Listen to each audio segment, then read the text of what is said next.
Bonjour, auditeurs du Cannes Football Club. Bienvenue dans la chronique Mon Précaré, la chronique de Monsieur Foot de Foot, du podcast Sur la Ligne, le podcast champ gauche du Cannes FC.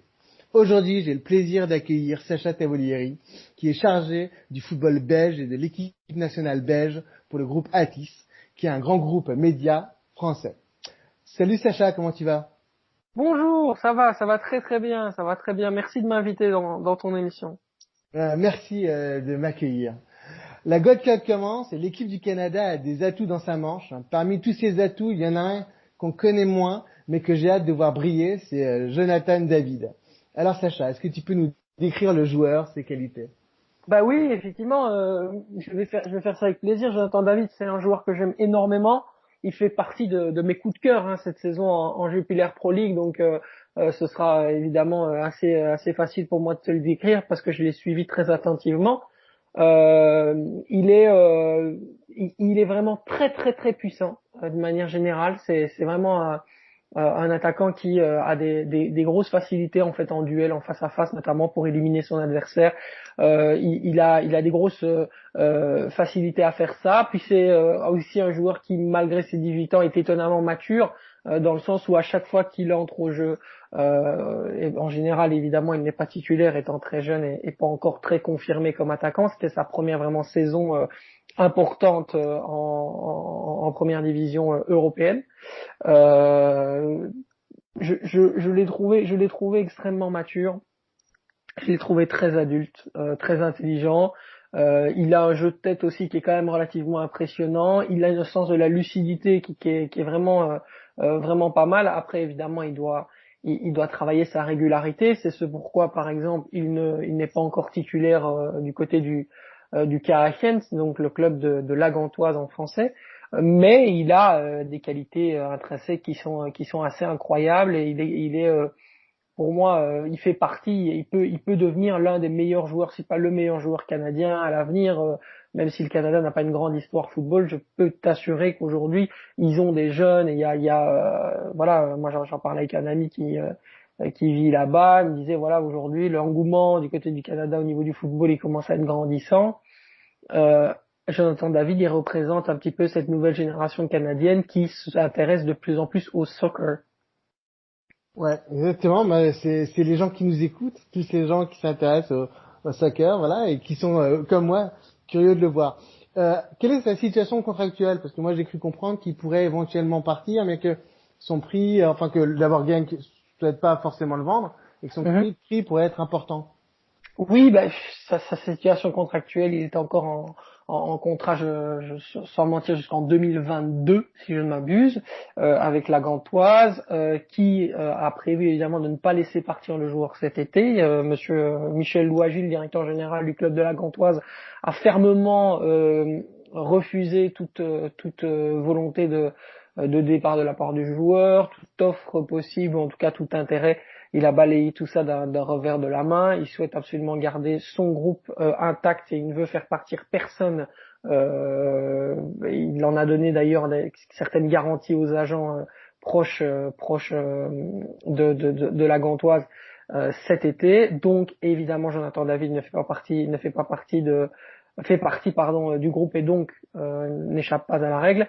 Mais on ne sait jamais. Aujourd'hui, on parle d'un joueur très très jeune qui pourrait intéresser éventuellement des clubs qui seraient capables justement de quelque part mettre la main à la poche et pourquoi pas derrière reprêter le joueur.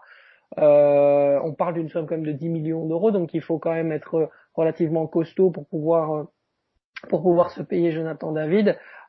Aujourd'hui, lui-même est en pleine phase d'adaptation et je pense que une saison supplémentaire où il s'affirmerait en tant que titulaire dans le championnat de Belgique, ça pourrait pas lui faire de mal. Mais ceci dit, dans une compétition comme la Gold Cup, j'attends vraiment avec grande curiosité de le voir jouer parce qu'il est il est déjà très intéressant dans un championnat qui est des matchs qui peuvent être parfois très relevés, en tout cas ne serait-ce que d'un point de vue physique en Belgique. Alors dans des rencontres qui sont aussi parfois très irrégulières en termes d'intensité de jeu, comme peuvent l'être par exemple les matchs durant la Gold Cup, eh bien, je pense qu'il a vraiment, il peut jouer son va-tout, quoi. Super. Donc pour l'instant, il va rester en Belgique et puis dans le futur, tu le vois partir dans un championnat peut-être un peu plus huppé, la Ouais. première ligue peut-être. Il a des qualités pour ce genre de championnat, non? Alors le problème toujours avec les joueurs qui viennent de première ligue ou en Angleterre, c'est toujours ce qu'on appelle le permis de travail. Par exemple ici, Ouais. je ne sais pas si tu as reçu l'information, mais l'ailier de gauche international malien qui va participer à la CAN est élu meilleur joueur de l'année du Mali, en tout cas meilleur joueur malien de l'année, qui s'appelle Moussa Djenepo, qui joue au Standard de Liège, va très certainement rejoindre en fait le club de Southampton, puisque le Standard et Southampton se sont mis d'accord.